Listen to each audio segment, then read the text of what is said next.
민중의 소리 이완배 기자 만나겠습니다. 이완배 기자님. 네, 안녕하십니까. 예. 한국 재벌 흑역사 상하권 세트로 나왔는데, 이 책을 구매함으로써 비로소 인간이 된 분들이 꽤 있더라고요. 저희 사무실에서 김민 PD님께서 이렇게 매일마다 언급을 해주셔서 너무나 열광적으로 감사해하고 있어요, 지금. 아이고, 아이고. 저희 민중의 소리 구성원들이 김용민 PD님과 이 방송을 듣고 책을 구매해주신 모든 분들께 정말로 열광적으로 감사하고 있다는 말씀을 꼭 드리고 싶습니다. 아니에요. 뭐 저는 민중의 소리를 위해서가 아니라 어떻게 이 책을 안 읽고도 이 한국 사회에서 생존한다는 것이 가능한 일인지 의아하거든요. 예, 그래서 저는 성경책도 중요하지만은 성경책 못지않게 중요한 한국 재벌 흑역사 상하권 산 것만 사면 안 됩니다. 아니 구약 성경만 사고 이것이 진리다라고 얘기할 수는 없는 거 아니겠어요? 하권 신약도 사야 된다. 예, 이런 말씀을 꼭 드리고 싶습니다. 네, 너무 감사합니다. 사실 제가 뭐라고 말씀을 드려야 될지는 모르겠는데, 예, 어쨌든 많은 관심 보내주시면 저희 작은 언론사지만 살아가는데 큰 도움이 될 것 같습니다. 하여튼 고개 푹 숙여서 감사의 말씀을 드리겠습니다. 네, 국민들한테 배반하지 않기로 한 민중의 소리 많이 사랑해 주시기 바라겠습니다. 자, 그래요. 이한배 기자님 오늘 어떤 이야기 준비하셨습니까? 예, 오늘은 며칠 전부터 해보려고 했던 주제로 다시 돌아와서요. 미국발 무역 전쟁이 세계 경제에 어떤 근본적인 변화를 가져올지에 대한 이야기를 전해드리려고 합니다. 간략하게 며칠 동안 진척됐던 뉴스들부터 전해드리겠습니다. 지난주 금요일에 전해졌던 뉴스가 이제 트럼프가 1, 2, 3번 보기 중에서 1번을 선택했다는 뉴스였죠. 그래서 전 세계 모든 나라에 골고루 엿을 먹이겠다고 했던 요 뉴스였습니다. 이게 근데 확정이 아니었고 트럼프가 철강업종 대표들을 모아놓고 했었던 말이고요. 뭐 사실상 확정이죠. 그 정도면요. 그리고 아마 지금 이 방송을 청취자 여러분들께서 들으시는 시간, 금요일 오전 중에 트럼프가 최종 확정을 할 겁니다. 직접 서류에 서명을 하는 시간이 금요일 오전이 됩니다. 그래서 방송을 들으시는 분들은 최종한 서명 뉴스를 이미 알고 이 브리핑을 들으실 것 같아요. 다만 지난주 아주 미묘하게 달라진 건 지난주에는 1, 2, 3번 중에 뭘 선택할지 예상을 해봐야 하는 브리핑이었는데 이번 주는 이란을 선택하는 건 사실상 확정이고요. 문제는 요 미세한 변화라는 건 이란을 선택하는데 막판에 트럼프가 고민하고 있는 건 모든 나라의 25% 철강 관세를 물리지만 두세 나라 정도를 빼줄 수 있다. 이런 방안을 지금 고민하고 있는 것 같아요. 그래서 그 두 나라 후보가 캐나다와 멕시코입니다. 지금은요. 그러니까 모든 나라의 엿을 먹이는 방안에서 아주 조금 후퇴를 하는 거죠. 친하게 지내야 하는 두 나라 정도 봐주겠다. 이런 걸 지금 막판에 고민을 하고 있다고 해요. 하지만 이 봐주는 강도도 별게 아닙니다. 거의 상징적인 수준입니다. 그러니까 만약에 캐나다와 멕시코가 봐주는 나라 두 나라에 들어가더라도 관세를 완전히 안 매기는 게 아니고요. 한 30일 정도만 면제해 주겠다 이런 겁니다. 그러니까 애누리도 아주 작게 해주는 거죠. 그리고 그 면제를 30일 이상 연장할 것이냐 마냐 요건 캐나다하고 멕시코가 하는 거 봐서 결정하겠다. 지금 이런 상황입니다. 예. 이 정책은 제가 보기에 로마 시대 이후부터 지배자들이 피지배 계급을 지배할 때 사용했던 분할 통치, 디바이드 앤 룰이라고 하죠. 요 기술을 쓰려고 하는 것 같습니다. 전 세계를 다 엿을 먹이는데 그 중에서 내 말을 제일 잘 듣는 두 놈 정도는 구제해 주겠다. 이런 얄팍한 기술을 쓰는 겁니다. 그래서 이런 분할 통치를 통해서 다른 국제사회에도 메시지를 던지는 거죠. 내 말 잘 들으면 봐줄 수도 있어. 그러니까 내 말 좀 잘 듣자. 뭐 이런 메시지인 것 같아요. 아주 얄팍한 기술인데 생각해보면 미국 입장에서 쓸만한 기술인 것 같기는 해요. 왜냐하면 모든 나라에 엿먹이는 방안이 발표된 이후에 뭐 EU나 중국 할 것 없이 거대 경제 블록들이 엄청나게 반발을 하고 있죠. 또 미국 내에서도 트럼프 보호무역에 대한 비판의 목소리가 엄청납니다. 특히 미국의 자본가 월가는 거의 히스테리에 가까운 반응을 지금 보이고 있습니다. 수십 년 동안 공들여서 구축했던 전 지구적 자유무역 착취 시스템을 트럼프가 박살을 내고 있으니까요. 이것 때문에 게리콘 백악관 국가경제위원회 위원장이 최근 사임을 했습니다. 이 게리콘이라는 사람은 백악관 내에서 자유무역을 옹호하는 진영의 리더 같은 사람이었어요. 그리고 월가를 대표하는 사람이었는데 게리콘은 애초부터 트럼프의 보호무역에 대해서 내 자리를 걸고 막겠다. 이렇게 나섰던 사람이에요. 그런데 그 투쟁에서 결국은 패배를 했습니다. 그래서 이제 사임을 하고 나온 거죠. 뉴욕타임즈 보도를 보니까 게리 콘의 사임을 이렇게 보도를 합니다. 트럼프 대통령의 관세 폭탄 계획을 놓고 벌어진 백악관 내부 투쟁에서 패배할 것으로 보이는 가운데 사임이 이뤄졌다. 이렇게 해석을 하더라고요. 보셨듯이 지금 이런 식으로 트럼프 보호무역은 거대 경제 블록의 강력한 반발, 그리고 미국 내 자유주의, 자본가 세력의 강력한 반발, 여기에 직면해 있습니다. 반발이 생각보다 너무 거세니까 이 반발을 뚫기 위해서 낸 아이디어가 분할 통치. 한 두 나라 정도 면제해 줄게. 뭐 이런 거죠.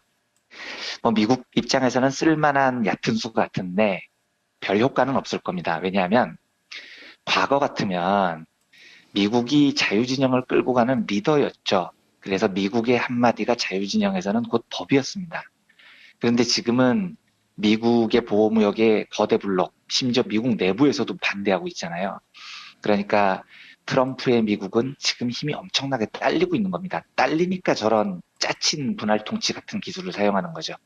과거 같으면 나를 따르라 이 한마디면 됐던 게 한계가 느껴지니까 야, 내 말 좀 들어. 떡고물 좀 줄게. 뭐 지금 이런 지경까지 미국이 온 겁니다.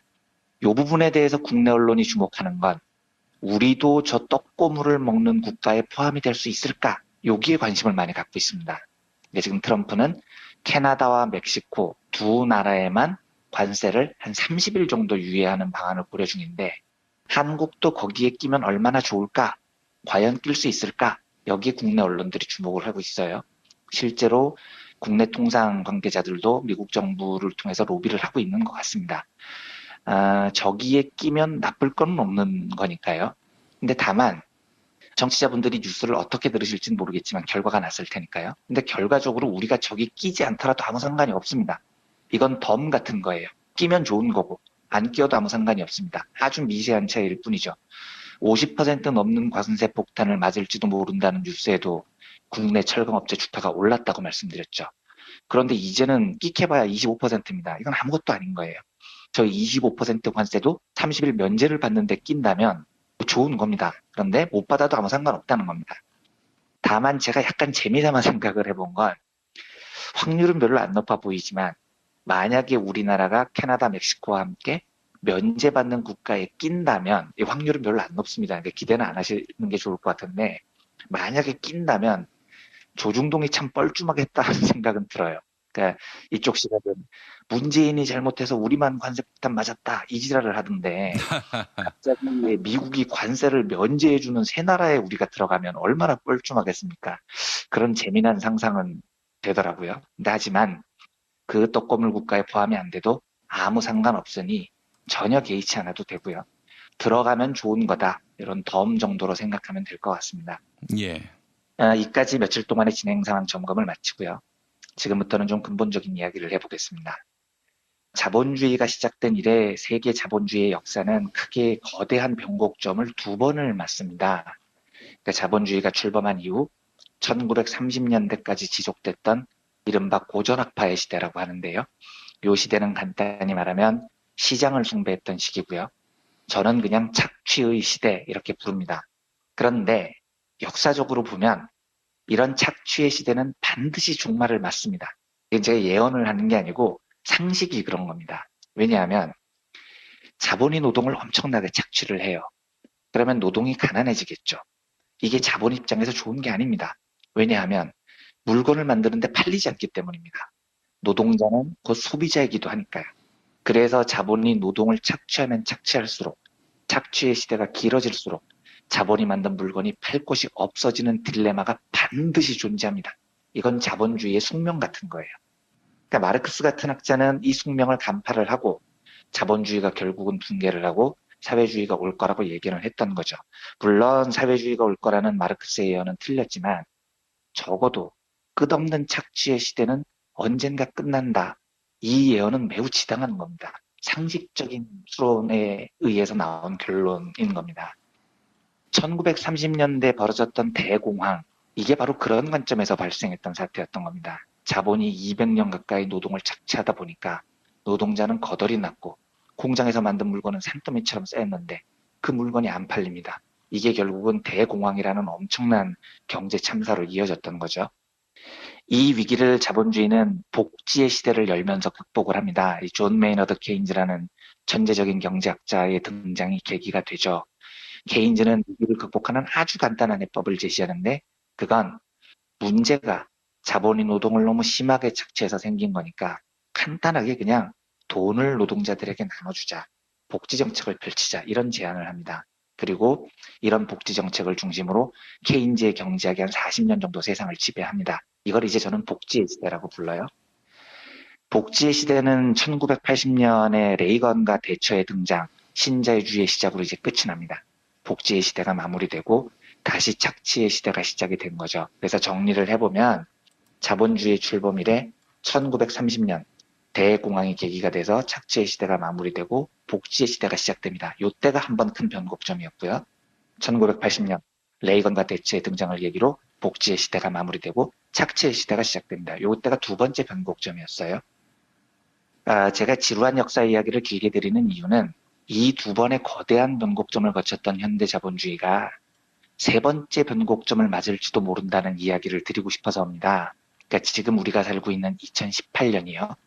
자본주의의 역사에서 거대한 변화가 생기는 시점일 가능성이 저는 꽤 있어 보여요. 그러니까 신자유주의가 지배했던 40년 가까운 착취의 시대가 종말을 구하고 있다는 거죠.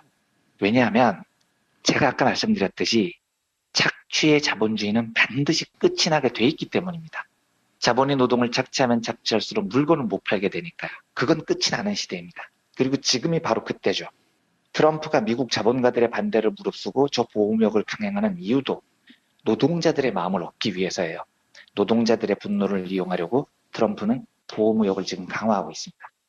문제는 지금이 만약 그 거대한 변곡점의 시기라면 세계 경제가 굉장히 큰 혼란에 빠질 가능성이 높다는 점입니다. 이게 표본이 많지 않아서 단정하기는 어렵지만요. 논리적으로 상상을 해보면요. 과거의 두 번의 거대한 변곡점은 성격이 굉장히 다릅니다. 1930년, 즉 착취의 시대가 복지의 시대로 넘어오는 순간에는 대공황이라는 세계적인 경제 혼란이 벌어졌어요. 근데 반면에 비교를 한번 해보십시오. 1980년 신자유주의의 등장, 즉 복지의 시대에서 착취의 시대로 넘어오는 과정은 상대적으로 굉장히 부드럽게 넘어옵니다. 이게 왜 그러냐면 착취의 시대에서 복지의 시대로 넘어가는 국면에서는 자본을 힘으로 제어해야 되기 때문입니다. 자본은 본능적으로 착취를 멈추지 않는 습성을 가지고 있어요. 그리고 힘이 막강하죠. 그래서 대공황 같은 엄청난 사태가 벌어지기 전까지는 자본은 질주를 멈추지 않습니다. 그리고 그 질주를 멈출 대항 세력의 힘도 자본에 비해서는 굉장히 약하죠. 그러니까 결국 어떤 지경까지 와야 착취의 시대가 끝이 나냐면 대공황 같은 폭망을 한번 거쳐야 자본의 힘이 비로소 제한이 되는 겁니다. 세상이 한번 망해봐야 그제서야 자본 니들이 너무했구나. 이제 너희들은 좀 찌그러져 있어야 되겠구나. 이런 여론과 대항의 힘이 생기는 거죠. 그런데 반면에 복지의 시대에서 착취의 시대로 넘어오는 국면을 보면 이건 그냥 자본이 힘으로 밀어붙여서 이루어지는 겁니다. 신자유주의를 구상했던 월가 세력들이 오랫동안 힘을 비축한 다음에 레이건이나 대처 같은 얼굴마담을 내세워서 삽시간에 세상을 장악해버리죠. 그리고 특히 복지의 시대가 한참 진행이 되는 국면이 되면 우리 민중들도 탐욕에 빠지는 경우가 많아요. 와, 신자유주의, 부자들의 세상, 멋질 것 같아. 나도 부자가 될 수 있을 것 같아. 이런 탐욕을 유발하기 때문에 의외로 평등과 복지의 세상이 허물어지는 과정은 세계 경제의 폭발적인 위기 같은 게 없이 그냥 부드럽게 자본의 의도대로 쓱 넘어갑니다. 우리 역사를 봐도요, 비슷합니다. 잘 생각을 해보십시오. 김대중 정권이 집권을 했을 때 역사상 처음으로 수평적 정권 교체가 일어났을 때 시대가 어떤 시대였었을까요? IMF라는 엄청난 경제적인 사고가 터졌습니다. 이 정도 돼야 사람들이 이거 보수 정권과 자본이 결탁을 해서 만든 세상은 이렇게 위험하구나 하고 깨닫는 겁니다. 그리고 IMF라는 폭망의 사태가 돼서야 우리에게는 평등의 시대를 이끌 지도자가 필요하구나 하고 깨닫죠. 그러니까 한번 나라가 망해봐야 이런 깨달음이 옵니다. 그런데 김대중 노무현 두 평화의 시대를 거쳐서 10년이 지나고 났더니 이명박으로 넘어가는 과정을 보세요. 너무 쉽게 쓱 넘어가 버리는 겁니다. 사람들이 살만해지고 세상이 좋아졌을 때 우리 더 큰 부자가 될 수 있어 라는 탐욕을 자극을 하고요. 또 자본이 목숨을 걸고 이명박을 막 밀고요. 이래버리면 자본의 강대한 힘과 사람들의 탐욕이 결합하면서 보수화되는 국면은 그냥 부드럽게 쓱 넘어가 버려요. 그리고 다시 보수 정권 10년을 거친 다음에 9년이죠, 정확하게. 문재인 정부로 넘어오는 과정을 보십시오. 거의 혁명적인 과정을 거친 겁니다. 이 말은 역사적으로 이게 전 세계적으로 늘 그랬다는 겁니다. 착취의 시대는 엄청난 혼란을 겪어야 평등과 복지의 시대로 변하는데요. 복지와 평등의 시대는 그냥 자본이 힘으로 밀어붙이면 부드럽게 착취의 시대로 넘어가 버려요. 그러면 2018년 이 국면은 40년 가까이 이어졌던 신자유주의 착취의 시대가 마무리되는 국면일 건데요. 이 말은 엄청난 국제적인 경제 혼란이 발생할 가능성이 있다는 겁니다. 그래서 많은 세계적인 경제 석학들이 트럼프의 보호무역이 유발할 무역전쟁은 대공황에 버금가는 경제적 혼란을 유발할 수도 있다. 이렇게 전망을 합니다. 저는 우리야말로 대혼란의 시기를 잘 이겨낼 여러 토대를 갖춘 국가라고 저는 믿어요. 왜냐하면 제가 이 이야기를 쭉 들었던 건 와, 엄청난 혼란이 올지도 모른데 와, 겁난다 이러시라고 드리는 말씀이 아니고요. 이 혼돈의 시대에 대해서 준비를 잘 해야 되는데 우리 조건이 상당히 좋습니다. 그러니까 여러 국제사회를 보면 그 혼란의 시대에 민중들이 엇갈려서 영국은 브렉시트 같은 선택을 하고 미국은 트럼프 같은 또라이를 지도자로 뽑지만 우리는 우리 스스로 이미 1년 전에 혼란을 극복하고 민주정부를 세웠으니까요. 그리고 지금 민주정부에 대한 국민들의 지지가 굉장히 강하죠. 그러면 우리가 해야 할 일은 이 보호무역 시대에 무역전쟁이 촉발할 국제적인 경제 혼란에 대해서 능히 이겨나갈 내적인 힘을 비축하는 겁니다. 그리고 그 힘이 지금 정부에 있어요. 무슨 말이냐면 착취의 시대는 대혼란을 거쳐서 결국 복지의 시대로 변하게 될 텐데 그 사이에 있을 엄청난 혼란을 우리는 남들에 비해서 훨씬 줄여나갈 수 있다는 겁니다. 자유무역 시스템으로 구성된 전 지구적인 착취 구조에서 우리가 빨리 탈피하는 겁니다. 지금이야말로 내수경제 중심으로 국제경제가 아무리 혼란스러워도 훨씬 충격을 덜 받는 내수 중심의 경제 구조로 바꿀 절호의 기회가 온 거죠. 전 세계적으로요. 지난해부터 소득주도 성장을 강하게 밀어붙이는 나라가 몇 개 될 것 같습니까? 거의 없어요. 우리나라가 그 중에 하나입니다. 대단한 겁니다. 소득주도 성장이 문제를 해결할 유일한 대안이라는 건 여러 학자들이 주장을 하고 있지만 그걸 실질적으로 실시하고 있는 나라는 과거의 수출주도 경제, 자유주의 무역 경제에 속했던 나라들 중에 이렇게 빨리 변모하는 나라는 우리나라가 거의 유일합니다. 그렇다면은 이걸 지속적으로 주도해 나가면 이렇게 되는 거죠. 자유무역에 의지하던 여러 국가들이 보호무역 시대의 큰 경제적인 혼란을 맞겠지만 우리는 남들보다 한 발 빨리 대비를 할 수 있습니다. 혼란 속에서 복지의 시대를 여는 선두주자가 될 수 있죠. 지금이 우리나라에는 그 어느 때보다도 복지의 시대를 열 경제정책이 필요한 때입니다. 수출주도 시대는 막을 결국 내리게 될 겁니다. 그게 제가 몇 년 내에 온다고 장담은 못해도 자유무역에 의지한 전 지구적인 착취구조는 막을 내리는 게 운명 같은 거예요. 그리고 그 대안은 내수 중심의 경제 시스템을 갖춰 나가는 거죠. 이 혼란의 시기에 우리 정부가 지금 하고 있는 소득주도 성장을 굳건히 이끌어 나가야 됩니다. 그리고 다양한 복지 정책을 펼치면서 복지의 시대를 준비하는 겁니다. 저는 이걸 어떻게 표현을 하냐면 안보나 통일 문제에 대해서 우리나라가 운전석에 앉는 것과 비교를 해서요. 경제적인 격변기 시대에 우리나라가 경제의 운전석에 앉는 모양 이런 걸 저는 상상해 봐요. 그러니까 세계적인 모델을 만들 수 있는 겁니다. 엄청난 수출주도 국가였던 대한민국이 자유무역이 붕괴되면 제일 엄청난 혼란을 겪을 것 같았던 나라가 그 소득주도 경제 시스템을 빠른 속도로 만들어 나가면서 위기를 극복하는 훌륭한 모범적인 모델을 만들 수 있는 겁니다. 그런 의미에서 세계적인 경제 혼란이 닥칠지도 모르겠지만 소득주도 성장론은 그래서 더 지속돼야 하고 더 강하게 추진돼야 한다는 말씀을 드리고 싶어서 오늘 이 이야기를 정리해봤습니다. 예, 알겠습니다. 이완배 기자님 오늘 말씀 잘 들었습니다. 네, 감사합니다.